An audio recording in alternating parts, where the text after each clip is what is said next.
रात की गहरी तारीकी में विक्रमादित्य ने बीटाल की लाश को कंधे पर उठाया और जंगल के बीचों बीच चलने लगे।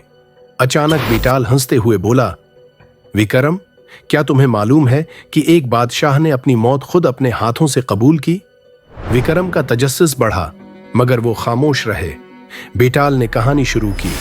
किसी जमाने में एक ताकतवर बादशाह था, राजा वीरसीन। एक दिन एक सुन्नार उसके दरबार में आया और कहा, महाराज, मेरे पास एक अनोखा तहफा है। ये एक कंगन है, जो उसे पहनेगा वो कभी मौत का सामना नहीं करेगा। राजा ने फौरन कंगन कबूल कर लिया और सुन्नार को ढेरों सोना इनाम में दिया। कंगन पहनकर राजा को लगने लगा कि अब वो लाफानी हो चुका है। उसका गुरूर बढ़ता गया और वो जुल्म करने लगा। अपनी राया पर सख्तियां करता, दुश्मनों को बेदर्दी से मारता। वो मौत को भूल चुका था। बीटाल ने गहरी सांस ली और अपनी बात जारी रखी।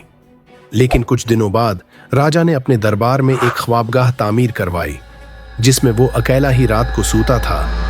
एक रात जब राजा इस कमरे में दाखिल हुआ तो उसे अपने बस्तर पर एक साया नजर आया। उसने गौर से देखा तो वो खुद उसका अक्स था। बीटाल की आवाज सर्द हो गई। उसका अक्स आहिस्ता से बोला, राजा, तुमने मुझे भला दिया था, लेकिन मैं तुम्हें नहीं भूल सकता। मैं मौत हूं और आज तुम्हारे लिए आया हूं। और वो अक्स जिंदा हो गया, होकर राजा को कंगन समेत निकल गया। अब विक्रम की पेशानी पर पसीना था। बीटाल ने मुस्कुराते हुए सवाल किया, बताओ विक्रम, क्या राजा की मौत इसकी तकदीर थी या उसके गुरूर और लालच का नतीजा?